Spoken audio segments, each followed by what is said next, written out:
I swear, this January has to be the busiest month of the season for Real Madrid. We just had a game where we absolutely battered Las Palmas, and I already have to look forward to our next match because on Wednesday, the Champions League returns, and the Kings of Europe are back in action when Real Madrid take on Salzburg at the Bernabeu.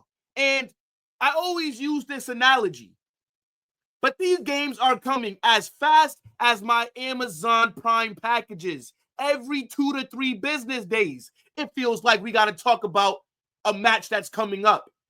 But regardless, right, I'm excited for the UCL to be back, right? This is our competition. And I know that we've been struggling so far this season with the new Champions League format, but guess what? We got to take care of business. And you guys already know what I'm about to say. This is a must-win game, okay? For so many different reasons. And I'm excited for it. And I am expecting a dub. I'm going to tell you this right now. But look, big up to everybody that's in here, right? Make sure you guys smash that like button, get in the comment section, because I want to know what you're thinking for this game. And let me know anything that comes to mind, right? Smash the like button, subscribe, turn on those post notifications. But yeah, you guys see right here, right? We have our next game against Salzburg in the UCL. And to be honest, this is one that I think all of us who support Real Madrid need to be expecting a dub, right? We got to go out there and absolutely dominate them.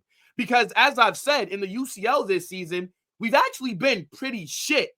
But let's get into it, man, and talk about Real Madrid. Because looking at the UCL table, right, our competition, the trophy that we have won more than anybody else, you would expect to see us at the top of the table. But no, right? You can currently see on screen right here.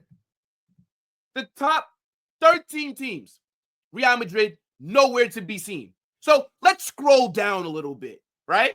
Still scrolling. Where are we at? There we are. Real Madrid are sitting 20th in this new Champions League format. Now, I like the new UCL league positioning. I think it's pretty cool, right? I think it gives a different dynamic to the tournament. But it's been a very rough first season of this format for us because we've just been shocking in the Champions League, right? We're sitting 20th. We're barely above qualification for the next round. The odds of us finishing in the top 8 so that we don't have to play a playoff game before the next round is very slim. So more than likely, we're going to finish anywhere between 9th and 24th. Now, again, I am expecting to go out there and absolutely dog walk Salzburg, okay? Because there's just no way that they should be getting anything from us this game. But it doesn't mean that I'm happy. Look, 6 matches played. We only have 3 wins, and we have 3 losses. A +1 goal difference, and we have 12 goals scored, but 11 conceded. Yeah, this is unacceptable. It really is. And at the end of this video, towards the end, right, we will be building the expected starting 11. So, you know, we can talk about who needs to be out there, but we can't underestimate Salzburg. Because if we end up losing this game, if we don't take it serious, yo, we could be in some real trouble here. So, again, it's a must-win game. We have no choice but to go out there, pick up the 3 points, and the starting 11 that we're going to predict later, they all must show up. Now, to kind of, you know, look at the bread and butter, which is the league, because this is where you play a majority of your games throughout the season, things are going pretty good for us over there, right? We are top of LaLiga. We do control our own destiny, right?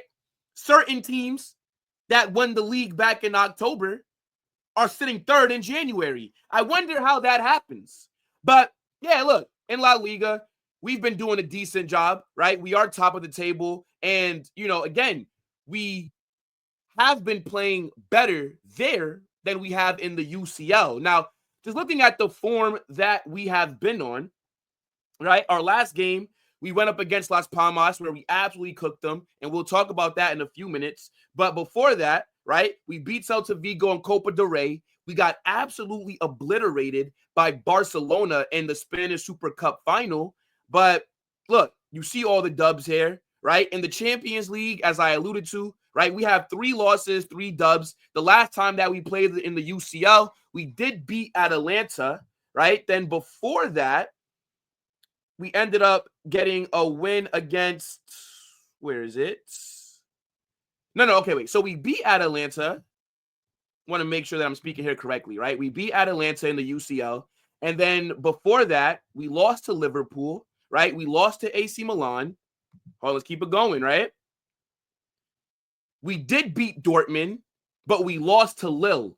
And then the first game of the UCL that we played this season, we beat Stuttgart. So again, the 3 L's came to AC Milan, Liverpool, and Lille. Our 3 dubs have come against Dortmund, Stuttgart, and Atalanta. So that's been our form in the UCL. But just in terms of our form in general, it's been okay, right? Like it's not really that much that I'm gonna even complain about right now, because I am feeling positive after the big dub that we got just the other day against Las Palmas. We absolutely cooked them, and we did that without Vinicius being there, without Luka Modric being available, with Tchouameni and Camavinga also missing the game. We weren't even at 100%, and we cooked. Mbappe had an amazing performance. He's back to his best. The guy scored a brace. His link-up play is getting better. He is the best striker in the world. I'm telling you this right now. Mbappe is back. Rodrigo cooked on that left wing. Amazing. Got a goal, got 2 assists. Left wing Rodrigo is a monster. I think the midfield, more notably, Dani Ceballos, was amazing. Dani Ceballos is looking like who people thought Pedri was. The way that this guy has been playing lately, he definitely does deserve to get a lot more minutes. Honestly, he does deserve to be starting as well. I don't see how you take him out right now with the form that he's on. Shit, even Lucas Vazquez cooked this game. And to be honest, this could have been a massacre, right? The way that this game only ended with 4 goals, I think Las Palmas are very lucky. Aside from the opening 30 seconds where they got their first goal, we were all over them. It was complete domination. So I'm hoping that we can take this form into our match versus Salzburg. Now, anybody that has any opinions on Real Madrid and what you're seeing from us, get in the comment section and let me know. But let's take a look at the ops, right? So Salzburg, RB, right? They are a Red Bull team, and they are doing pretty awful in the UCL, right? Now, I have not watched them at all this season, and I can't even tell you anybody that plays for them. But when I looked at the Champions League table, when I was getting ready to prepare for this stream, right? And when I was scrolling, because I obviously have to pay attention to where Salzburg are at, and I'm thinking, damn, all right, so they're not in the top 24, but they're all the way down 32nd. They have been disastrous in the Champions League this season. In 6 games, they only have 1 win, and they've lost 5 games. They have a negative 15 goal difference. In 6 games, they've literally only conceded, they conceded, 18 times? And they've only scored 3 goals? They are ass. And this is why I'm saying, if we don't go out there and beat the shit out of them, I'm going to have a problem. They have been awful. They have no chance of qualifying for even the playoffs to make the next round. They're finito.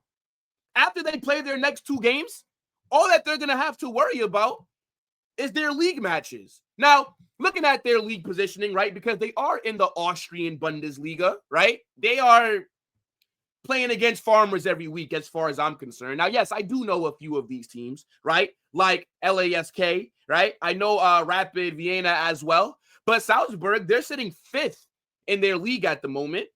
So, they're doing decent in their league, but the Champions League has just been god-awful for them. Now, looking at their run of form, right? The first thing that I noticed when I was looking at their recent games was They haven't played a competitive match, in over a month, right? They had 2 friendlies a few weeks ago, right? They got slapped up by Bayern Munich 6-0. And then they also played Missentat, which is a team, I believe, from the Norwegian league, if I'm not mistaken. So, like somewhere, right? And they lost that game as well. So not only did they lose their friendlies that they recently played, but they have not went out there in a competitive match for over a month. So they're going to be rusty, right? So this might be a very long day for them. But I don't really care about what they're doing in Austria too much. What I do want to look at is just who they've played in the UCL. So they've already lost to PSG, right? They've also lost to Leverkusen, right? Damn, PSG beat them 3-0. Leverkusen beat them 5-0. Who did they beat in the UCL? Oh, they beat Feyenoord. Okay. So their one Champions League dub came against Feyenoord, and they scored all their UCL goals in one game, bro. Now, that's crazy. They've lost to Dynamo Zagreb, and we've seen Zagreb get slapped up by Bayern Munich earlier this season, but they lost 2-0 in that game. They've also lost to Sydney Sweeney FC, Brest, right? 4-0. Damn. What other games? Let me see, chat. Yeah, Sparta Praha beat them 3-0. And then FC Twente. Oh, did they draw? No, this was for the Champions League like qualifiers back in August. So, yeah, man. They've just not been having a good time in the UCL. Now, just looking at their squad, right? Because again, it's like I brought up to you guys earlier. I don't really know that much about them, right? I cannot name you one player. So this is where I need you guys to get in the comment section and let me know, right? Like, who is RB Salzburg's best player? Now, I don't know if you guys watch them, right? And if you do, then you definitely can help me out here, because I'm pretty sure that they do have a good, decent sized fan base, right? They're going to have people who know who their key players are and how will they try to attack us. So, yeah, look, let's just scroll through this, because, again, it's looking like a bunch of NPCs to me. Now, there are 2 players here that I do fondly know because they're from Liverpool, right? Like Stefan, this guy right here, the DM. I also remember Bobby Clark. I think these are 2 players that have come through their academy. But aside from that, right, I really do need you guys to get in the comment section and help me out, right? Who should Real Madrid be keying in on with Salzburg, right? What's their style of football that they like to play? What kind of formation do they line up in, right? And just before we move off of them, here are their injury reports. So Karim Konate, who I know is an important player for them because he's one of their most valuable, he's out for the season with the ACL injury, right? Shamsin Tajani is out with the knee injury for the rest of the season. And then I cannot pronounce this guy's name, but he is also out for the rest of the season with an ankle injury. So, look, 3 players that they can't use now, but I believe everybody else is fit for them aside from these 3 up here. So, guys, look, get in the comment section. Let me know what you're saying for RB Salzburg if you do watch them. Now, let's go back to Real Madrid, because I do want to give you guys a few updates for this match with players who are not going to be available. So, Lucas Vazquez, right?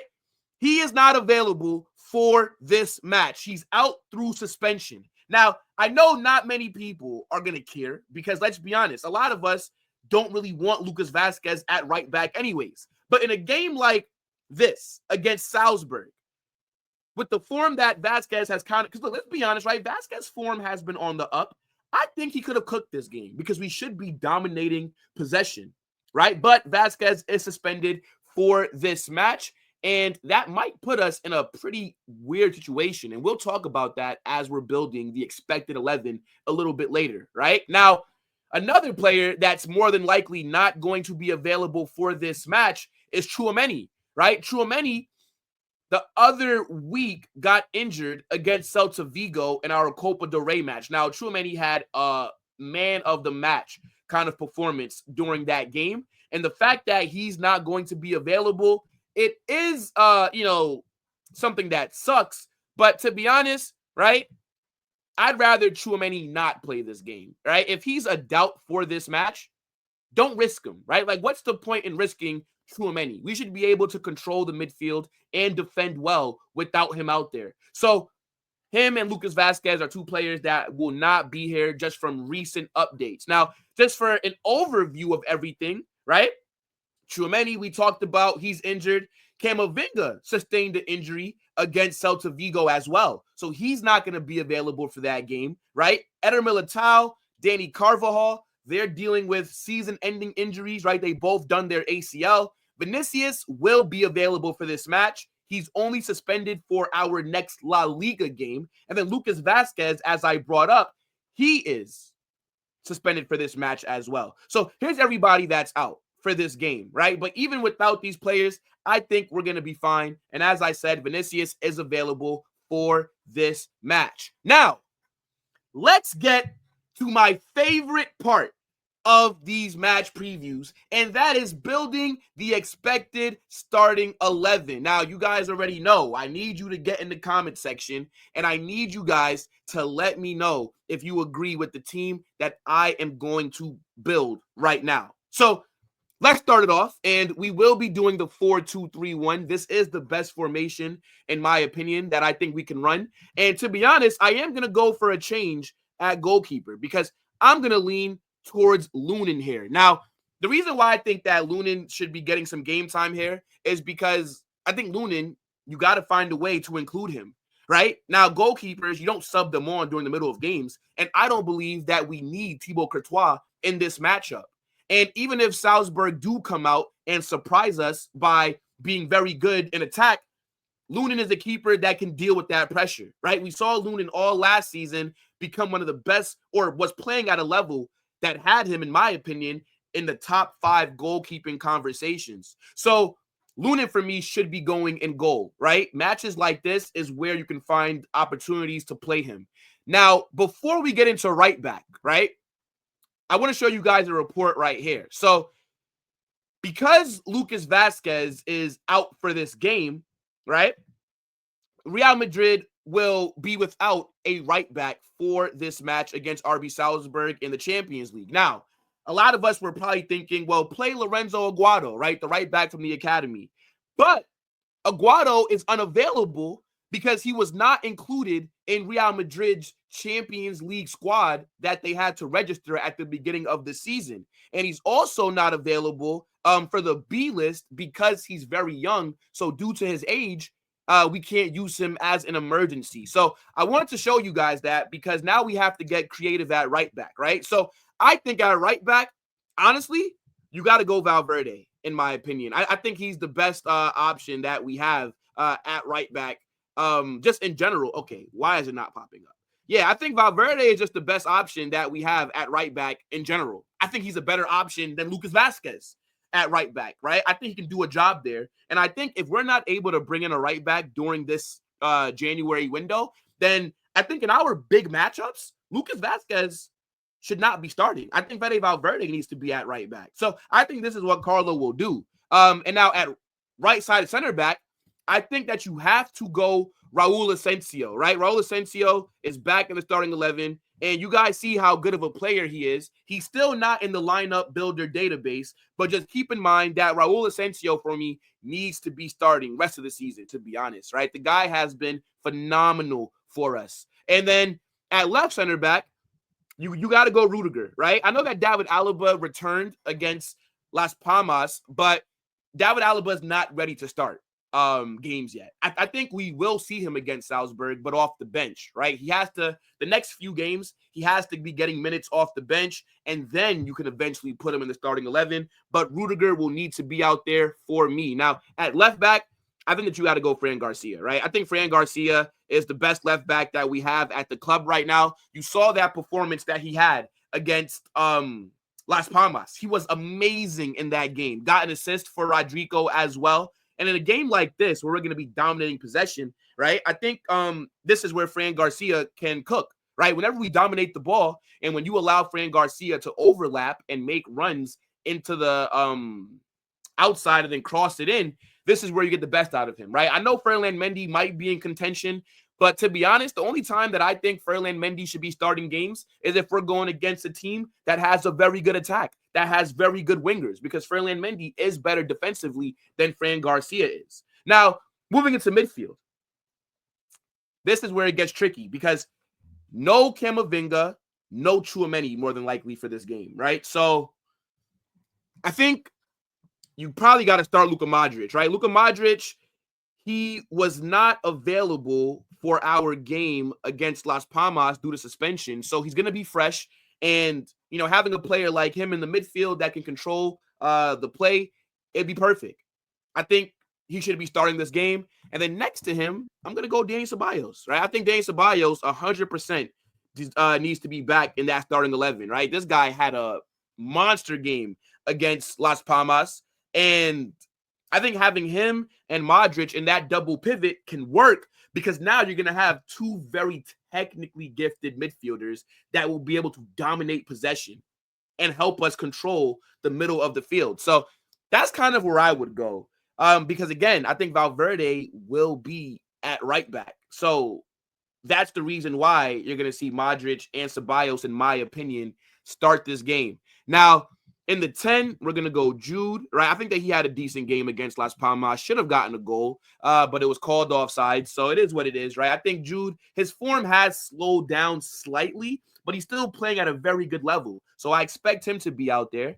And then on the right wing, we got to go Rodrigo.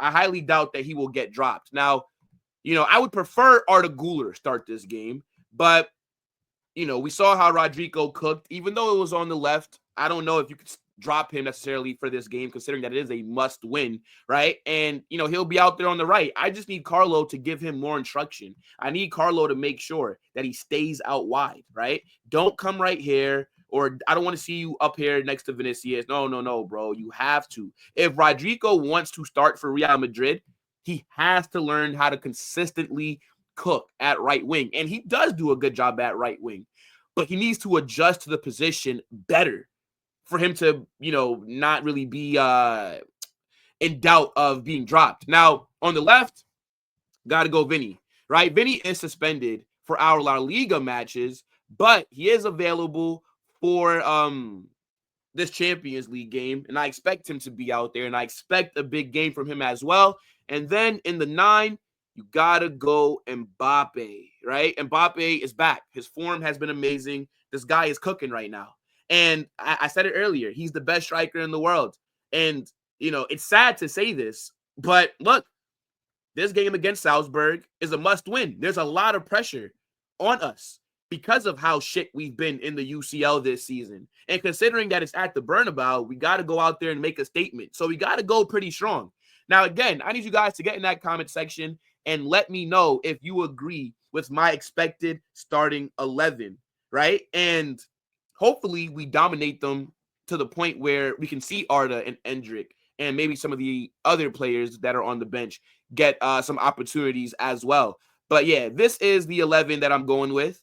And yeah, I think we should be able to go out there and absolutely batter them. Right, guys? So look, big up to your damn selves, right? Make sure you guys smash that like button. Make sure you guys subscribe to the channel. Turn on those post notifications so you don't miss anytime I drop a new video or I go live. We will be back with a live watch along for this game right here on the channel. You guys do not want to miss it, right? Let me know what you guys are saying in the comment section.